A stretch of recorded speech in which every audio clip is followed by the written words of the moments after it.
வணக்கம் மக்களே! எல்லாரும் எப்படி இருக்கீங்க? எல்லாரும் நல்லா இருக்கீங்கன்னு நம்புறேன். இன்னைக்கு மார்க்கெட் எப்படி போச்சுன்னு பார்க்கலாம். இன்னைக்கு ஒண்ணும் சொல்லிக்கிற அளவு இல்லைங்க மார்க்கெட்ல. மார்க்கெட் சும்மா ஒரு 20 புள்ளி தான் மேலே ஏறி முடிச்சான். அதே தான் நேத்து சொன்ன மாரியே இன்டெசிசிவ்னஸ் தான். அவனால இன்னும் தீர்மானம் பண்ண முடியல. இன்ட்ரெஸ்ட் ரேட் கட் யுஎஸ்ல நடக்க போகுது இந்த வாரம் மேபி தேர்ஸ்டே அப்படின்னு தேர்ஸ்டேன்னு நினைக்கிறேன். ஸோ அதை பேஸ் பண்ணி தான் நமக்கு மார்க்கெட் மேலே ஏறப்போதா இல்லை கீழே வரப்போதாங்க டிசைட் பண்ணும். ஸோ வெயிட் பண்ணலாங்க. இது எல்லாமே அதே ரேஞ்சில் தான் இருக்கான். சும்மா குண்டு சட்டியிலே தான் குதிரை ஓட்டிட்டு இருக்கான். ஸோ இதெல்லாம் திரும்பியும் அதே டீட்டெயில்ஸ் போக வேணான்னு பார்க்குறேன். ஸோ அதெல்லாம் விட்டுட்டு இன்னைக்கு எப்படி அக்கௌண்ட் ஜீரோதாவில் ஓப்பன் பண்ணுறது? ஃபார் எக்ஸாம்பிள் நான் இப்போ தான்ப்பா மார்க்கெட்டுக்குள்ளேயே வரணும்னு நினைக்கிறேன். எனக்கு எப்படி ஜீரோதா அக்கௌண்ட் ஓப்பன் பண்ணுறதுன்னு சொல்லுங்க அப்படின்னு சில பல கமெண்ட்ஸ் வந்துச்சு. ஸோ அதுக்கு தகுந்த மாதிரி பார்க்கலாம் அப்படின்ட்டு. ஸோ ஒரு பெரிய ப்ராசஸ்லாம் இல்லைங்க. இப்போ நீங்கள் முடிவு பண்ணிட்டீங்க நான் ஜீரோதாவில் ஒரு நிறையா புரோக்கர்ஸ் இருக்காங்க. ஜீரோதா, ஏஞ்சல் ஒன், பைசா, 5paisa.com இவன் நிறையா பேர் இருக்காங்க. ஸோ சும்மா ஒரு கூகுளில் போயிட்டு நீங்கள் ஜீரோதா டிமேட் அக்கௌண்ட் ஓப்பன் போட்டிங்கனாவே வந்துடும். ஓகேங்களா? ஃபஸ்ட்டு இதே லிங்க்லேயே போனீங்கன்னா ஆட்டோமேட்டிக்காக உங்களுக்கு உங்கள் மொபைல் நம்பர் கொடுக்கணுங்க. ஃபஸ்ட்டு மொபைல் நம்பர் கொடுத்து கண்டினியூ கொடுத்தீங்கன்னா ஆட்டோமேட்டிக்காக நெக்ஸ்ட் ப்ராசஸ் வரும். நான் ஏற்கனவே ரெஜிஸ்டர் பண்ணிட்டதுனால என் நம்பர் போட்டால் வராது. ஸோ பேசிக்காக என்ன ஸ்டெப்ஸ்ன்னு சொல்கிறேன். ஜஸ்ட் அங்கே நம்பர் கொடுத்தீங்கன்னா நெக்ஸ்ட் வந்து உங்கள் பேன் கார்டு கேட்பாங்க. லைக் பேன் கார்டை ஜெராக்ஸ் காப்பி எடுத்து வச்சுட்டு அதில் சிக்னேச்சர் போட்டுட்டு அப்லோட் பண்ணுற மாதிரி வரும். அதே மாதிரி சிக்னேச்சரையும் அப்லோட் பண்ணணும். அப்புறம் ஆதார் நம்பர் கேட்பாங்க. ஆதார் நம்பரும் அந்த ஃபோன் நம்பரும் லிங்க் ஆகிருக்கணும். அது முக்கியமான ஒரு ரெக்குயர்மெண்ட்டு. அதே மாதிரி பேங்க் பேங்க் ப்ரூஃப் டீட்டெயில்ஸ் வேணும். லைக் ஒரு கேன்சல்டு செக்கை வந்து ஒரு ஃபோட்டோகிராஃப் எடுத்து அதில் ஒரு செல்ஃப் அட்டஸ்டுன்னுவாங்க. நீங்களே உங்கள் கையெழுத்து போட்டு அதையும் அப்லோட் பண்ணுற மாதிரி வரும். அப்புறம் இன்கம் ப்ரூஃப் லைக் உங்கள் பேங்க் ஸ்டேட்மெண்ட் ஒர்க் ஆகும், இல்லைனா லேட்டஸ்ட் பே ஸ்லிப் ஒர்க் ஆகும், இல்லை ஐடிஆர் ஃபைல் பண்ணியிருந்தீங்கன்னா அந்த அக்னாலஜ்மெண்ட் காப்பி கூட ஒர்க் ஆகும், இல்லைனா ஃபார்ம் 16 வச்சுருந்தீங்கன்னா அது நிறைய ஆப்ஷன்ஸ் இருக்குது. ஸோ இந்த பேசிக்காக 4 தாங்க: PAN copy, Aadhaar number, bank proof, income proof. இந்த 4 டீட்டெயில்ஸையும் 4 டாக்குமெண்ட்ஸையும் நம்ம அப்லோட் பண்ணோம்னா வித்தின் 72 ஹவர்ஸில் நமக்கு வந்து அக்கௌண்ட் க்ரியேட் ஆகிடும். ஓகேங்களா? இதுக்கு உண்டான லிங்க் நான் ஷேர் பண்ணுறேன். நீங்கள் இஃப் இன் கேஸ் அதை யூஸ் பண்ணுறதுனா யூஸ் பண்ணிக்கலாம். அது உங்கள் விருப்பம். ஓகேங்களா? மற்றபடி ஏதோ டாக்குமெண்ட்ஸ் நம்ம தனியாக சப்மிட் பண்ணுமா அப்படிங்கிற ஆப்ஷன் அந்த பிரச்சனையே எதுவுமே இல்லை. எல்லாமே ஆன்லைன் கொண்டு வந்துட்டாங்க. இப்போ வந்து குயிக்காக இருக்கும் ப்ராசஸ்ஸு. மேபி 100 200 கேட்பாங்க ஜீரோதாக்கு அக்கௌண்ட் ஓப்பன் பண்ணுறதுக்கு. ஸோ அது மட்டும் தான் பார்த்துக்கோங்க. அதே மாதிரி எவ்ரி இயர் 80 இன்ட்டு 4 ₹320 நம்ம வந்து ஏஎம்சி சார்ஜஸ் பே பண்ணுற மாதிரி வரும். ஜீரோதாக்காரனுக்கு நம்ம பே பண்ணுறது எவ்ரி குவார்ட்டர் ₹80 பே பண்ணுற மாதிரி வருங்க. அது வந்து ஜீரோதாக்கு போகிறது. அந்த பேமெண்ட் மட்டும்தான் நம்ம வந்து குவார்ட்டர் பண்ணணும். 3 மாதத்துக்கு ஒரு டைம் ₹80 அவனுக்கு கொடுக்குற மாதிரி வரும். மற்றபடி நம்ம லாங் டேர்முக்கு இன்வெஸ்ட் பண்ணுறதுக்கெல்லாம் காசு கிடையாதுங்க. புரியுதுங்களா? இங்கே பாருங்கள், சார்ஜஸ்னு ஒரு செக்ஷன் இருக்கா, அதிலே போனீங்கன்னா இதிலே வந்துடும். ஃபியூச்சர்ஸ் அண்ட் ஆப்ஷன்ஸ்லாம் விட்டுறலாம் நம்ம. ப்ரோக்கரேஜ், ரெசிடென்ஷியல், இண்டிவிஜுவல் அக்கௌண்ட்ஸ் இதெல்லாம் பார்த்தீங்கன்னா டெலிவரிக்கு நோ ப்ரோக்கரேஜ். டெலிவரிங்கிறது வந்து இன்றைக்கி வாங்கி கொஞ்ச நாள் வச்சுருந்து அப்புறம் விற்கிறது. நம்ம வந்து டெலிவரி வாங்கிக்கிற மாதிரி. அந்த இதுக்கெல்லாம் நமக்கு எந்த சார்ஜஸும் இல்லை. இன்ட்ராடே பண்ணிங்கன்னா வேறு. இன்ட்ராடேங்கிறது இன்றைக்கி வாங்கி இன்றைக்கே விற்கிறது. ஃபியூச்சர்ஸு ஆப்ஷன்ஸில் நம்ம கண்டுக்க வேணாம், விட்டுருங்க. அதெல்லாம் வந்து ட்ரேடர்ஸ் பண்ணுற வேலை. நம்ம வந்து இன்வெஸ்டராக தான் இருக்க போகிறோம். ஸோ அந்த ஆப்ஷன்ஸ்லாம் விட்டுருங்க. அதே மாதிரி எனக்கும் அவ்வளோவா டீட்டெயில்ஸ் தெரியாதுங்க. நான் அவ்வளோவா ஃபியூச்சர்ஸ் அண்ட் ஆப்ஷனில் ரிஸ்க் எடுக்க மாட்டேன். எனக்கு ரிஸ்க்கு அவ்வளோவா பிடிக்காது. ஸோ அதெல்லாம் விட்டுருவேன் இதெல்லாம். ஓகேங்களா? ஸோ இவ்வளோ தான் பேசிக் டீட்டெயில்ஸ். இதை வச்சு நம்ம வந்து அக்கௌண்ட் ஓப்பன் பண்ணிடலாம் ஈஸியாக. ஏதாவது டவுட்ஸ் இருந்துச்சுன்னா நீங்கள் கமெண்ட்டில் போடுங்க. பார்க்கலாம் என்ன டவுட்ஸ்னு எப்படி கிளாரிஃபை பண்ண முடியும்னு நான் இன்னொரு வீடியோ கூட இன்னும் டீட்டெயில்டாக போடுறேங்க. ஓகேங்களா? அதே மாதிரி நெக்ஸ்ட் டாபிக் வந்து இப்போ அக்கௌண்ட் ஓப்பன் பண்ணிட்டோம். நான் வந்து அக்கௌண்ட் ஓப்பன் பண்ணிட்டேன். பட் ஆனால் எனக்கு எப்படி ஸ்டாக் வாங்குறது, விற்கிறது, அந்த பேசிக் டீட்டெயில்ஸு எப்படி பண்ணுறதுன்னு பார்க்கலாம். இது என் அக்கௌண்ட் தான். இது என் அக்கௌண்ட்டில் இப்போ என்ன பண்ணணும்னா, நீங்கள் ஒரு அக்கௌண்ட் ஓப்பன் பண்ணிட்டீங்கன்னா இந்த மாதிரி தான் பேஜில் வந்து லேண்டிங் பேஜில் இருப்பீங்க. இது வந்து உங்கள் ஐடியா இருக்கும். அப்புறம் இந்த ஹோல்டிங்ஸு, டேஷ்போர்ட்ஸு, இங்கே வந்து வாட்ச் லிஸ்ட் இருக்கும். வாட்ச் லிஸ்ட்னால் ஃபார் எக்ஸாம்பிள் நான் இப்போ நம்ம வந்து எந்தெந்த ஸ்டாக்லாம் நம்ம ரேடாரில் கொண்டு வரணும் அப்படின்னு ஒரு வாட்ச் லிஸ்ட் போட்டு வச்சுக்கிற மாதிரி. இப்போ போனீங்கன்னா இங்கே வந்து கிளிக் பண்ணி வச்சிட்டிங்கன்னா ஆட்டோமேட்டிக்காக இங்கே வந்து லிஸ்ட் ஆகும். புரியுதுங்களா? ஃபார் எக்ஸாம்பிள் நான் வந்து என்ன சொல்கிறது, க்ளீன் சயின்ஸ் வாங்கணும்னு வச்சுக்கோங்களேன். க்ளீன் சயின்ஸ் நான் வந்து அனலைஸ் பண்ணி அதை வாங்கணும் அப்படின்னு நினைக்கிறேன்னு வச்சுக்கோங்களேன். ஸோ க்ளீன் சயின்ஸை நீங்கள் சேவ் பண்ணிவிட்டு இங்கே க்ளீன் சயின்ஸ் சேவ் பண்ணிவிட்டு கொடுத்தீங்கன்னு வச்சுக்கோங்களேன். இங்கே பின்னு இருக்கிறது பை ஆர்டர், எஸ்ங்கிறது செல் ஆர்டர். ஸோ பைன்னு கொடுக்குறீங்கன்னு வச்சுக்கோங்களேன். இந்த விண்டோ ஓப்பன் ஆகும். இந்த விண்டோ வந்து எவ்வளோ குவான்டிட்டி வாங்கணும், அதுக்கு முன்னாடி நம்ம வந்து இன்றைக்கி வாங்கி இன்றைக்கே விற்கிறோம்னா எம்ஐஎஸ் இன்ட்ராடே ஆர்டர்னு போடணும்.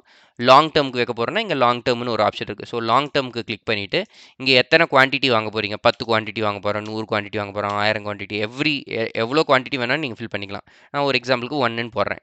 எந்த ப்ரைஸில் வாங்கணும், இப்போ கரண்ட் ப்ரைஸ் வந்து மார்க்கெட் க்ளோசிங் ஹார்ஸ் இது, அதனால் ஸ்டேபிளாக நிற்குது 1578ன்னு. இல்லைன்னா இது ஃப்ளக்சுவேட் ஆகிட்டே இருக்கும். நம்ம வந்து இல்லைப்பா என்னால் அவ்வளோ கொடுக்க முடியாது, 1500 வந்தால் தான் வாங்கணும் அப்படின்னு நான் நினச்சேன்னா இங்கே 1500 நான் கொடுத்துக்கணும். இந்த ப்ரைஸுக்கு வந்தால் மட்டும்தான் இந்த பை நடக்கும். இந்த ப்ரைஸுக்கு வரல, மார்க்கெட்டு 1500 வரவே இல்லைன்னு வச்சுக்கோங்களேன் இந்த பர்டிகுலர் ஸ்டாக்கு, இந்த பை ஆர்டர் வந்து எக்ஸிக்யூட்டே ஆகாது. புரியுதுங்களா? இப்போ 1578 இருக்குதா, அந்த ப்ரைஸில் ஏதாவது செல் ஆர்டர்ஸ் பை ஆர்டர்ஸ் இருந்துச்சுன்னா அதெல்லாம் நடக்குமே தவிர, நம்ம வந்து 1500 இருந்தால் வாங்கு அப்படின்னு நம்ம வந்து இந்த மெஷின் கிட்ட சொல்கிறோம். புரியுதுங்களா? ஸோ அதை வந்து இங்கே பை கொடுத்தோம்னா பை ஆர்டர் பிளேஸ் ஆகிடும். நம்ம பை ஆர்டர் கொடுத்த உடனே இங்கே ஆர்டர்ஸில் வந்துடும். நம்ம ஆர்டர்ஸில் வந்துடும் என்னென்னு ஆர்டர்ஸில் வந்துருமா? ஓகே. அதுக்கப்புறம் என்ன நடக்கும், அந்த ப்ரைஸ் வர வரைக்கும் இந்த ஆர்டர் செக்ஷன்லேயே இருக்கும். லைக் வெயிட் பண்ணிகிட்டு இருக்கோம். ப்ரைஸ் வந்தால் தான் ட்ரிகர் ஆகி எக்ஸிக்யூட் பண்ணும். அதுக்கப்புறம் என்ன நடக்கும், ஆட்டோமேட்டிக்காக உங்களுக்கு ஹோல்டிங்ஸில் போயிடும். ஹோல்டிங்ஸில் இந்த மாதிரி வந்துடும். லைக் ஏஷியன் பெயிண்ட்ஸ் நான் வாங்கியிருக்கேன், இவ்வளோ குவான்டிட்டி, இவ்வளோ ப்ரைஸில், இது இவ்வளோ அமௌண்ட் கரண்ட் வேல்யூ வச்சு வாங்கியிருக்கேன் அப்படின்னு வரும். அப்புறம் நான் அடுத்த நாள்லேருந்து டெய்லி வந்து அது ஏறுறதோ இறங்குறதோ அந்த மாதிரி இங்கே இந்த ஸ்க்ரீன்லேயே நீங்கள் பார்த்துக்கலாம் ஹோல்டிங்ஸில். அண்ட் இதுக்கு ஒரு மொபைல் ஆப்பும் இருக்குது, கைட்டுன்றதும் மொபைல் ஆப்பு. நீங்கள் கைட் கூகுள் ப்ளே ஸ்டோரில் போய் டவுன்லோட் பண்ணிக்கிட்டு பேசிக்காக உங்கள் அக்கௌண்ட் டீட்டெயில்ஸ் கொடுத்தீங்கன்னா லாகின் பண்ணிக்கலாம். ஸோ இப்படி தான் உங்கள் பேஜ் வந்து இருக்கும். ஓகேங்களா? ஸோ இதெல்லாம் தான் என் போர்ட்ஃபோலியோவில் இருக்கிற ஸ்டாக்ஸு. ஸோ இவ்வளோ தாங்க பேசிக் டீட்டெயில்ஸ். இதெல்லாம் வச்சு தான் நம்ம வந்து ஒரு எப்படி ஒரு ஸ்டாக்கை வாங்குறது, விற்கிறது. அதே மாதிரி விற்கணுன்னா அதே கான்செப்ட் தான். இங்கே பைக்கு பதிலாக இங்கே செல் கொடுத்துடணும். உங்கள் அக்கௌண்ட்டில் இருக்கணும் அந்த ஸ்டாக்ஸ். ஃபார் எக்ஸாம்பிள் நான் சிப்லான்னு ஒரு ஸ்டாக் எடுத்திருக்கேன்னு வச்சுக்கோங்களேன். இந்த ஸ்டாக் என்கிட்ட 10 இருக்குப்பா, நான் 5 தான் செல் பண்ணுறேன்னா இங்கே குவான்டிட்டி 5 கொடுத்துட்டு எந்த ப்ரைஸில் அதே கான்செப்ட் தான். இப்போ 1671 ட்ரேடிங் ஆகிட்டு இருக்கு.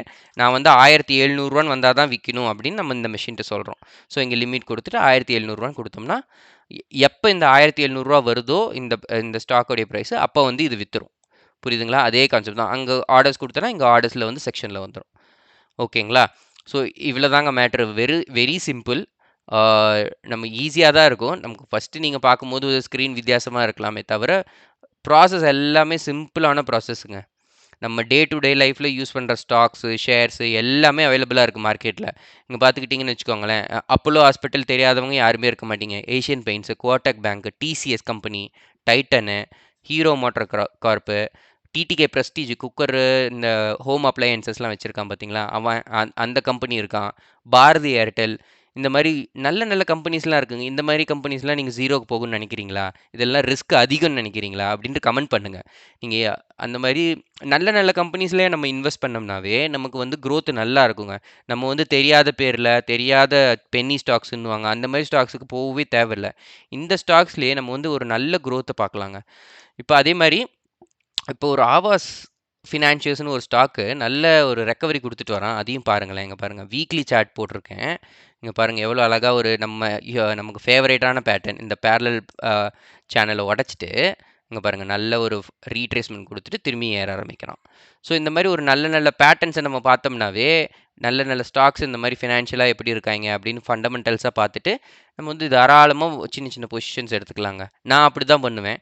ஸோ இந்த நீங்கள் பாருங்கள், இந்த ஸ்டாக்ஸ்லாம் கொஞ்சம் ரேடாரில் கொண்டு வந்துட்டு எப்படி பிஹேவ் பண்ணுறான், எப்படி மார்க்கெட் இயங்குது, இது எல்லாமே பார்த்தீங்கன்னா தான் உங்களுக்கு கொஞ்சம் கொஞ்சமாக கான்ஃபிடென்ஸ் வரும். ஓகேங்களா? ஒரே நாளில் வந்து கான்ஃபிடென்ஸ் வராது யாருக்குமே. புரியுதுங்களா? இங்கே பாருங்கள், டே சார்ட்டில் காட்டுறேன் உங்களுக்கு. எங்கேருந்து இறங்கிட்டு வந்தவன் ட்ரெண்ட் லைன் இங்கேருந்து 3200 1400 வரைக்கும் வந்திருக்காங்க. கீழே விழுந்தவன் இப்போ நல்ல ஒரு கன்சாலிடேட்டட் ரேஞ்சில் இருந்துட்டு நல்லா இதுக்குள்ளேயே ஓட்டிட்டு இப்போ தான் நல்ல பிரேக் அவுட் கொடுத்து ரீட்ரேஸ்மெண்ட் கொடுத்து திரும்பி ஏறுறான். புரியுதுங்களா? இப்படி ஏறுறதுக்கு அதிக வாய்ப்பு இருக்குது நமக்கு. ஸோ இந்த மாதிரி ஸ்டாக்ஸ் வந்து நம்ம பார்க்கணும். இப்போ நம்ம டெக்னிக்கல் பார்த்துட்டோமா, டெக்னிக்கல் பார்த்துட்டு அடுத்து ஒரு ஃபண்டமெண்டல் அனாலிசிஸும் போட்டுக்கணும். புரியுதுங்களா? ஃபண்டமெண்டல் அனாலிசிஸ் போடாமல் நம்ம எதுவும் செய்யக்கூடாது.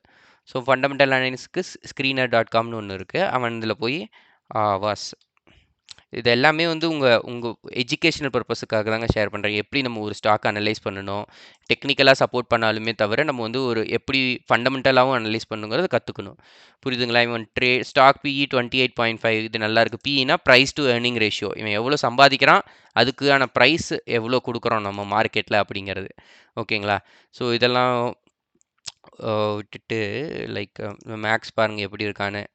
நல்லா உங்களுக்கு தெரியுதுங்களா? இங்கே பாருங்க, ஒரு நல்ல டவுன் ட்ரெண்டில் இருந்தவன் அப்படியே இப்போ நிதானமாக சைடு வேஸில் வந்து மேலே ஏற போகிறான்.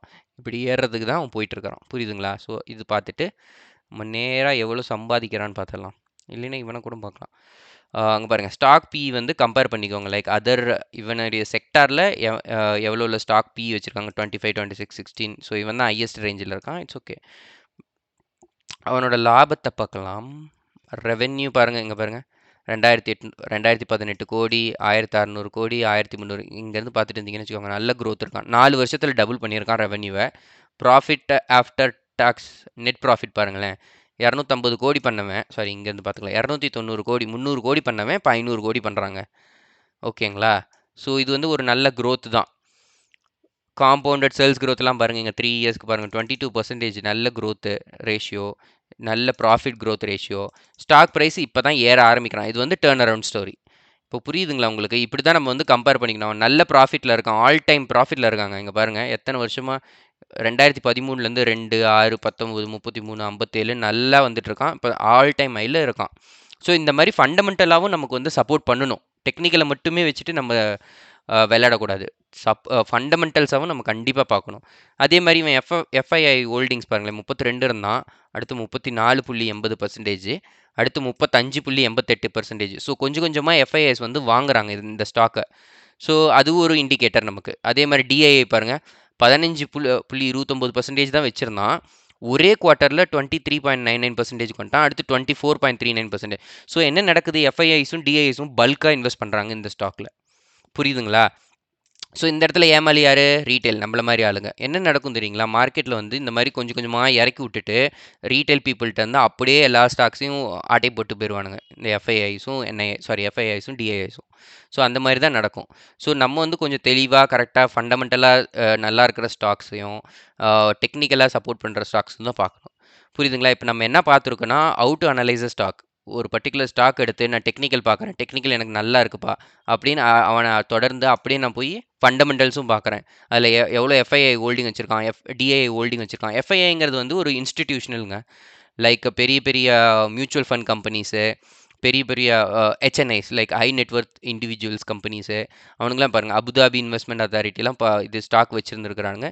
இப்போ ரீசெண்டாக பாருங்கள், 3.16 நிறையா கம்பெனிஸ், அபுதாபி இன்வெஸ்ட்மெண்ட், மான்சூன் ஒருத்தன் உள்ளே நுழைஞ்சிருக்கான்.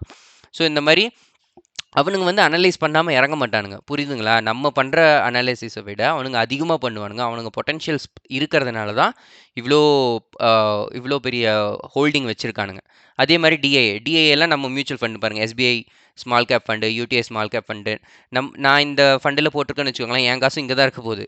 அவனும் இன்டைரக்டாக வந்து இந்த ஸ்டாக் தான் வாங்குறான். பட் ஆனால் நமக்கு வந்து ஒரு பயம், இது வந்து சின்ன ஸ்மால் கேப் கம்பெனியாக இருக்குது, மார்க்கெட்டு 3000லேருந்து 1400 விழுந்திருக்கே, நம்ம வாங்கலாமா அப்படிங்கிற பயம். இன்டைரக்டாக நம்ம போடுற காசும் மியூச்சுவல் ஃபண்டர் போடுற காசு இங்கே தான் வருது. இந்த மாதிரி ஸ்டாக்ஸில் தான் வருதுன்னு சொல்ல வரேன். Kotak small cap fund, SBI life insurance fund. So இந்த மாதிரி. ஸோ பேசிக்காக இன்றைக்கி என்ன பார்த்துருக்கோன்னா, how to open a Zerodha account. Zerodha account எப்படி ஓப்பன் பண்ணலாம், ஒரு பை ஆர்டர் ஒரு செல் ஆர்டர் எப்படி பண்ணலாம், ஒரு ஸ்டாக்கை எப்படி அனலைஸ் பண்ணலாம் அப்படிங்கிறத பார்த்துருக்கோங்க. இந்த வீடியோ உதவியாக இருந்துச்சுன்னா கண்டிப்பாக லைக் பண்ணுங்கள், சப்ஸ்கிரைப் பண்ணுங்கள், ஷேர் பண்ணி விடுங்க ஃப்ரெண்ட்ஸுக்கு. நிறைய பேர் பார்க்குறீங்க, பட் ஆனால் சப்ஸ்கிரைப் பண்ண மாட்டேங்கிறீங்க. வீடியோ முழுசாக பார்த்தீங்கன்னா தான் உங்களுக்கு புரியும், like end to end connect பண்ண முடியும். ஸோ வீடியோவும் ஃபுல்லாக பாருங்கள். நாளை ஒரு வீடியோவில் சந்திக்கலாங்க. தேங்க்யூ. நன்றி, வணக்கம்.